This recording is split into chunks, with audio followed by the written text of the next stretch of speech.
Hello, hi, welcome you all. So last lecture ला topic number 2 that is design connections आपण चालू केला होता as per MSBT syllabus नुसार. So my dear students, those who are not watched the last previous videos, you can go through that. मी त्याच्यामध्ये explain केलेलं आहे जवळपास डिझाइन ऑफ स्टील स्ट्रक्चरचे कनेक्शन्स काय, कुठल्या टाईपचे कनेक्शन्स असतात, IS कोड काय आहेत, टाइप्स काय आहेत, त्याचे फॉर्म्युलेज काय आहेत, how will you remember the formulas technique, all the explained earlier video. ते प्लीज मस्टली वॉच करा. देन आफ्टर दॅट हा बीट बघा, जेणेकरून तुम्हाला फॉर्म्युलेज माहीत पाहिजे. फॉर्म्युले मकअप करून काय ठेवा म्हणून सांगितलंय. सो जेणेकरून ते डोक्यात जायला पाहिजे, right. And you have to make a short notebook. सगळे फॉर्म्युले त्यात लिहून काढा. IS कोडचे फॉर्म्युले वाटतात आज पाठ होतील, लक्षात राहतील. तो कंटिन्युअसली लक्षात ठेवण्याचा प्रक्रिया एकच आहे. You have to practise it well.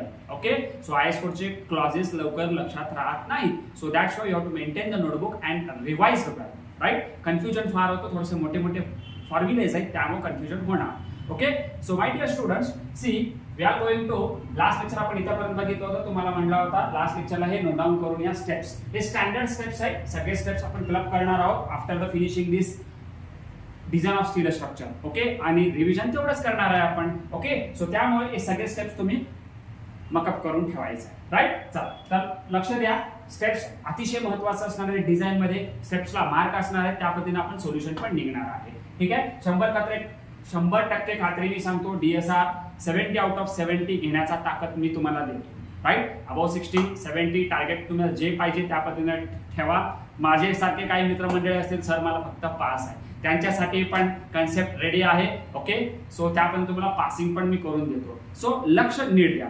Okay, चला my dear students, third year आहे, त्या पद्धतीने तुम्ही जे डिसिजन घेणार त्या पद्धतीने आपण करून घेऊ. ठीक आहे. सो प्रॉब्लेम काय म्हणते बघा, problems on the bolt value and the number of bolts याच्यावरती आपण घेणार आहोत. ओके, सो हे महत्त्वाचा नोट असणार आहे. मी तेच म्हणलं IS कोड मध्ये महत्त्वाचे edge distance is equal to 1.5 times of the D0. D0 म्हणजे काय, डायमीटर ऑफ होल त्याच्यानंतर ना बोल्ट इन्सर्ट केलं जातं, right. So pitch is equal to 2.5 times of the diameter. कुठलं डायमीटर येते, nominal diameter of the bolt. नाव FUP exam मध्ये FUP देत नाही. FUP ला काय म्हणायचं, ultimate tensile strength of the plate. So that is nothing but the 410 MPa. This is the standard. If the examination मध्ये दिला असेल तर तो वापरायचा, नसेल तर तो ॲज्युम 410 म्हणून लिहायचा. क्लिअर. ओके, नाव प्रॉब्लेम नंबर 1 कडे जाऊया. सगळ्यांनी कॅल्क्युलेटर सोबत ठेवायचं आहे, लक्ष नीट द्यायचं आहे, हेडफोन यूज करा जेणेकरून आवाज व्यवस्थित येईल. चला माझ्या मित्रांनो, तुमचा DSR मधला मस्त पहिला प्रॉब्लेम बघूया. Determine the bolt value. Okay, so bolt value म्हणजे काय, फर्स्ट स्टेप आपला गिवन डेटा असणार आहे. Always given data.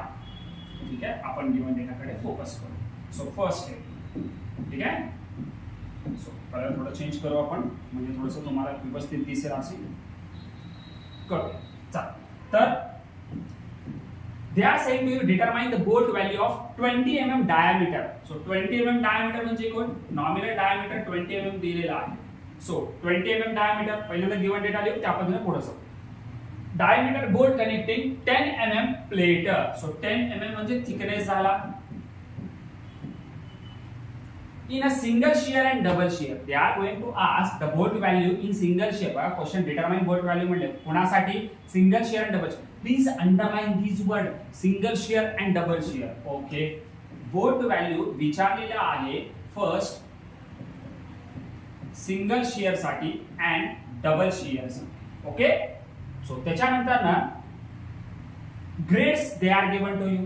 Okay, they are grades पहिल्यांदा 4.6 या पद्धतीने नीट लिहून घ्यायचं आहे आपल्याला. सो त्याच्यानंतर ना त्यांनी दिलेला आहे तुम्हाला 410 ग्रेड. म्हणजे काय म्हटलं ते, 410 grade. This is nothing but they are given to you FUP 410 MPa दिलेला आहे. आता त्याच्यानंतर ना take area of the bolt. आता एरिया ऑफ बोल्ट म्हणजे काय आहे ते नंतर ना बघूया. मी आता सध्याला तरी काय लिहिणार नाही, ते काय आहे कॅल्क्युलेट केल्यावर ठरवूया आपण तो. ठीक आहे. पिच दिलेला आहे. So the pitch small p is equal to 50 mm. हे झालं तुमचा स्टेटमेंट. ठीक आहे. या स्टेटमेंट मध्ये आपण बघूया काय काय स्टेप्स आपल्याला फॉलो करायचे. Okay, so my dear students, लेक्चरला नीट फोकस करायचं, कॅल्क्युलेटर नीट वापरायचं आहे. सो बघ, सो हे झालं तुमचं पूर्णपणे गिवन डेटा. ना तुम्हाला एक टेबल मी सांगितलं होतं IS कोड प्रिव्हियस लेक्चर मध्ये. बघा 20 mm डायमीटर आहे. ओके, एक टेबल सांगितला होता, तुम्ही मस्तपैकी रटला होता. D1 that is D+1, D+2, D+3. Diameter कुठला होता बाबा? हे 12 to 14 mm, then 16 to 24 and greater than 24 nominal diameter जर असेल तर आपण ह्या पद्धतीने बघितलं होतं. मग इथं थोडंसं बघा की हा कशामध्ये आहे 20 mm. So the 20 mm will be this zone, so that's why this will be diameter of hole is equal to D+2 आलं. so D+2 म्हणजे 20 plus 2, that is nothing but the D0 is nothing but the 22 mm. Okay, या पद्धतीने आपल्याला अपेक्षित असणार आहे exam साठी. हा टोटल 6 मार्काचा प्रॉब्लेम असणार आहे. सगळे स्टेप्स आपल्याला एक्झाम मध्ये करायचे आहे. ठीक आहे. सो ग्रेड 4.6, हा ग्रेड 4.6 चा मीनिंग काय आहे? सो हा 4 म्हणजे कोण असतो? FUB, ultimate tensile strength of the bolt is equal to 4 into 100. This is nothing but the 400 MPa.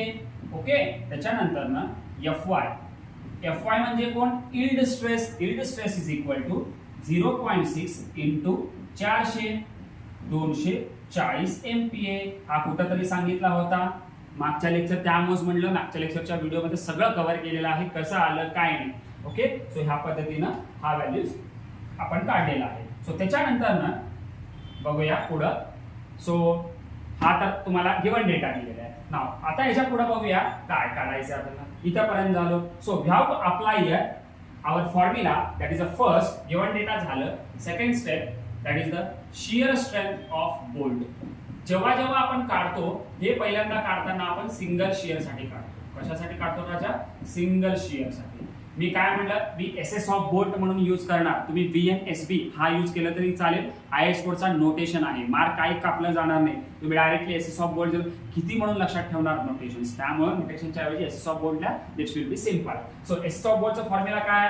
नसनसवाला NNA8 plus NSAS in bracket complete FUB.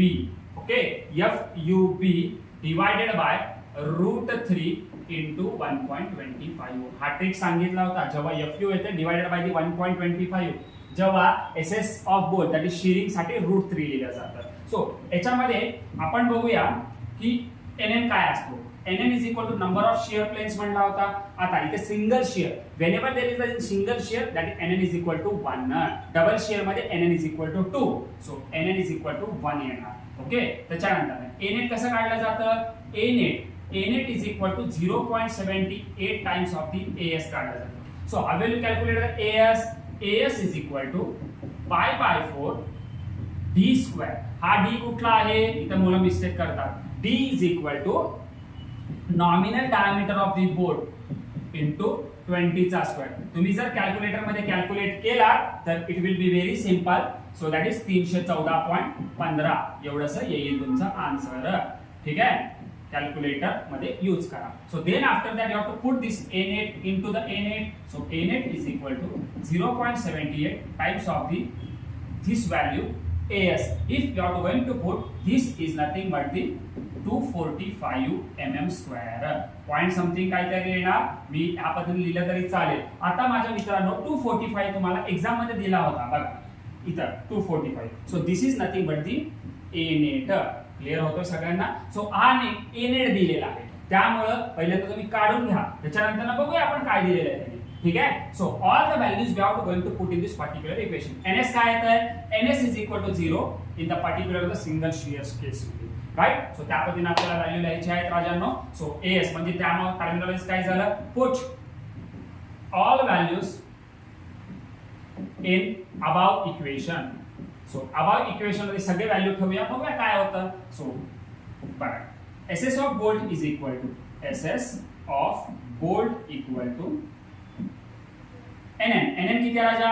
1 into 245 plus 0 का 0 into AS will be 0 multiplication आहे into FUB किती calculate केला होता आपण? So that FUB is nothing but नीट लक्ष द्या, FUB आहे, FUB इथं आहे, सो दॅट इज 400, त्यामुळे व्हॅल्यू नीट ठेवायचं आहे. So 400 divided by in bracket √3 into 1.25, इथं ब्रॅकेट करणं अपेक्षित आहे, अदरवाइज व्हॅल्यू मिस्टेक होऊ शकतं. So this is 1.25. क्लियर? आता कॅल्क्युलेटर ओपन करा please, all of you we are going to calculate the values. मी पण कॅल्क्युलेटर घेतो तुमच्यासाठी. बघा आता व्हॅल्यूज ठेवूया. काय? पहिल्यांदा हा ब्रॅकेट करायचा, 400 divided by in bracket √3 multiply by 1.25. So this is the your bracket complete zone equal to. Okay, नंतर ना मल्टीप्लाय बाय, इथं बघ आर मल्टिप्लिकेशन हे 0 चं, त्यामुळे 0 राहिला कोण? 245 into 1 should be 245. Just multiply by 245 and equal to मान. सो ये जो आया ENG में लिखो भाई. सो देखो, सो ENG में लिखने के बाद 45.26 into 10⁻³ newton. So this is the your value of SS of bolt. My dear students, इथं SS ऑफ बोल्ट हा मी किलो न्यूटन मध्ये पण लिहू शकतो. सो किलो न्यूटनला डिवाइड बाय 10⁻³ करा म्हणजे राहतं 45.26 किलो न्यूटन. हा कशामध्ये झाला रे राजा? हा सिंगल शियर मध्ये झाला, सिंगल शियर. ठीक आहे. NN इज इक्वल टू किती यूज केलता? NN is equal to 1 in the single shear. Double shear मध्ये 2 करा, म्हणजेच काय झालं? इथं फक्त चेंज येणार, इथं 2 येणार, हे 0च येणार. सो त्यामुळे डबल शियर साठी NN इज इक्वल टू 2 असतं. त्या पद्धतीने तुम्ही सगळं ठेवल्यानंतर आन्सर काय येणार आहे? Let's check. मी डायरेक्टली शॉर्टकट सांगतो, असं केलं तरी चालेल. करताना सिंगल निशाण करा. त्याच्यानंतर ना SS ऑफ बोल्ट कसं लिहायचं? डबल शियर मध्ये. सो डबल शियर मध्ये SS of bolt is equal to 2 times of the SS of bolt in single shear. म्हणजे जमिनी काय झाला रे? So that is nothing but the 2 into 45.26. हे आलं तुमचं 2 मल्टीप्लाय बाय या आन्सरला 2 करा फक्त. So equal to, so that is 90.528 kilo newton. Clear होतोय? सिंगल शेअर मध्ये, डबल शेअर मध्ये. सिंगल शेअर मध्ये मी NN इज इक्वल टू 1 घेतला आणि मल्टीप्लाय बाय फक्त त्याला काय सगळं आन्सर केल्यानंतर या SS ऑफ बोल्टला मल्टीप्लाय बाय 2 केलं. That's it. That is the double shear. Right? आता राहिला नेक्स्ट स्टेप बेरिंग शेअर मध्ये. राइट? ओके, चलो now we will move the third step, BS of bolt. BS of बोल्टला काय म्हटलं जातं? फॉर्म्युला तुमचा कॅडबरीचा यूज करायचं. 2.5 ची कॅडबरी दिलं तिला प्लेट मध्ये, इथं लक्षात द्यायचं प्लेट मध्ये, डिवाइडेड बाय 1.25. FUP लिहिला की त्याच्या खाली काय असणार आहे? 1.25 ट्रिक सांगितला होता. Okay, so first of all we are going to calculate here one of the very important, that is the KB value. So KB value काय असते राजा? मिनिमम. इथं लक्षात घ्या, इथं मिनिमम लेसर व्हॅल्यू असते. कुणाच्या? Minimum value of various things, that is E divided by 3D0 P divided by 3D0 minus 0.25 equal to FU divided by FU. इथं थोडंसं शॉर्टकट सांगतो. इथं FUB divided by FUP येणार. भक्त प्रल्हाद असं लक्षात ठेवायचं. BP भक्त प्रल्हाद म्हणून लक्षात ठेवा, बस झालं. सो FUB किती होता? 400 डिवाइडेड बाय 410 इक्वल टू, आता इथली व्हॅल्यू काय येणार आहे? 1. हे constant 1 should be that. So आता एज दिलाय का? नाही दिलाय. सो एज कसं कॅल्क्युलेट करायचं? Edge is equal to 1.5 times of the D, नाही तर D0 असणार राजा. 2.5 टाइम्स ऑफ दी डी आणि 1.5 टाइम्स ऑफ दी D0. इथं मुलं मिस्टेक करतात, सो त्यामुळे काळजीपूर्वक करा. 1.5 into 22. So this is nothing but the around 1.5 multiplied by 22 म्हणजे 33 च्या आसपास येईल. Yes, 33 mm. This is the E. Pitch दिलेला आहे. पिच नसेल दिला तर 2.5 टाइम्स ऑफ द डी केला असता. सो इथं व्हॅल्यू ठेवूया 33 डिवाइडेड बाय 3 into 22 ब्रॅकेट टाकायचं आहे. So multiplied by 3 into 22. So this is equal to, sorry answer काहीतरी मिस्टेक झालं. आता now we going to move. हा कॅल्क्युलेटर मध्ये करायचं आपल्याला. 33 divided by 3 into 22 bracket complete equal to, so this is nothing but the 0.5, then this value have to put t is equal to 50 दिलेला आहे, 50 divided by 3 into 22 minus 0.25 value put करून answer calculate करायचा माझ्या मित्रांनो, ठीक आहे. So now will move further. So हा आहे 50 डिवाइडेड बाय, कॅल्क्युलेटर तुम्ही करा, 3 into 22. सर करा लागलेत म्हणून मी शांत होतो, नाही चालणार. पहिल्यांदा ही व्हॅल्यू करायची, नंतर ना मायनस 0.25 करायची. So equal to that is 507 असा आन्सर आहे, 0.507. ओके. सो त्याच्यानंतर ना 400 डिवाइडेड बाय 410. सो हा व्हॅल्यू 0.975. ओके. त्याच्यानंतर ना हा व्हॅल्यू येतो 1. सो माय डिअर स्टुडंट्स, इथं बघा थोडंसं आपल्याला याच्यातला मिनिमम घ्यायचा आहे. कोणा मिनिमम बघा, लहान व्हॅल्यू 0507 आहे, म्हणजे आन्सर आला तुमचा डायरेक्टली 0.5. केची व्हॅल्यू कळाली. याच्यातली मिनिमम बघा, हा व्हॅल्यू चेक करा, हा व्हॅल्यू चेक करा, हा व्हॅल्यू, हा व्हॅल्यू. हे तर वन आहे काय आमचं, याच्यापेक्षा हे कमी, याच्यापेक्षा हे कमी, याच्यापेक्षा हा कमी. So 0.5. So put all values in above equation. हे तुम्हाला समजण्यासाठी लिहितो, तुम्ही लिहायची गरज नाही आहे. So BS of gold is equal to, you have to put the values 2.5. कॅडबरीची value किती आहे, 0.5 आहे इथं, multiplied by D. D is equal to which D? That is nothing but the nominal diameter. So that is nothing but the 20 multiply by T minimum. Always take T minimum. Design मध्ये fail पहिल्यांदा लहान वाला होतो, नंतर ना मोठा वाला होतो. So that's why you have to take a T minimum value. सो मिनिमम एकच व्हॅल्यू दिलेलं आहे इथं 10, राइट. नंतर ना FUP हा 410 डिवाइडेड बाय 1.25. ओके. चला तर कॅल्क्युलेट करूया आपण सोबतीने. चला 2.5 multiply by 0.5 multiplied by 20 multiplied by 10 multiplied by 410. Okay. पहिला न्यूमरेटर सगळे घेतलं, इक्वल टू मारणार, डिवाइडेड बाय हा 1.25 विसरू नका. Okay. So this is nothing but the 82 into 10⁻³ newton. मग फायनली मी जर म्हणलं BS of bolt equal to 82 kilonewton, करताना मी सगळं किलोमीटर मध्ये कन्वर्ट करून ठेवलेलं आहे, राइट. सो आता बोल्ट व्हॅल्यू काढायचं आहे, सिंपल आहे. बोल्ट व्हॅल्यू दोन मध्ये विचारलं आपल्याला. So first bolt value formula समजून घ्या. Bolt value is equal to काय करायचा, minimum of SS of bolt and BS of bolt असा येतो. मी आता हे स्टँडर्ड फॉर्म्युला आपला. सो याच्यातला बोल्ट व्हॅल्यू मी सिंगल शियर साठी काढतो, सिंगल शियर, ठीक आहे. So bolt value in single shear. So single shear मध्ये सिंगलची व्हॅल्यू वापरू आपण. ओके. फर्स्ट सिंगल शियर मध्ये the first that is bolt value is equal to minimum of both value. Single शियरचं व्हॅल्यू किती आहे बाबा, बघा चेक करू आपण. So the first one is having 45.26. Okay, so this value we have to write down 45.26 kilonewton. So त्याच्यानंतर BS of bolt just calculate केला होता 82 kilonewton. So 82 kilonewton. So bolt value in single share किती झाला, मग minimum घ्यायचा. Minimum value किती आहे 45. So this is the 45.26 kilonewton, the bolt value in the single shear. This is in the bolt value the single shear. Okay. So similarly double shear मध्ये काय करायचं आहे, bolt value is equal to परत minimum of both value. which value, 82 ला 82 सेमच राहणार, BS of bolt will be same, change होणार नाही आहे. त्याच्यानंतर डबल शेअर मधला काय येणार आहे, double shear is nothing but the 90.528. So you have to just remember here like that. So 90.528. Okay. Kilonewton आणि किलोन्यूटन, या दोघांमधला कंपॅरिझन आपल्याला बोल्ट व्हॅल्यू दोन वेळेस काढायचं आहे, single shear and double shear. So त्यामुळे आपण असं प्रोसेस करावं लागेल. So bolt value is equal to minimum of these two. Minimum of these two कोण, 90 का 82? Yes of course 82 kilonewton.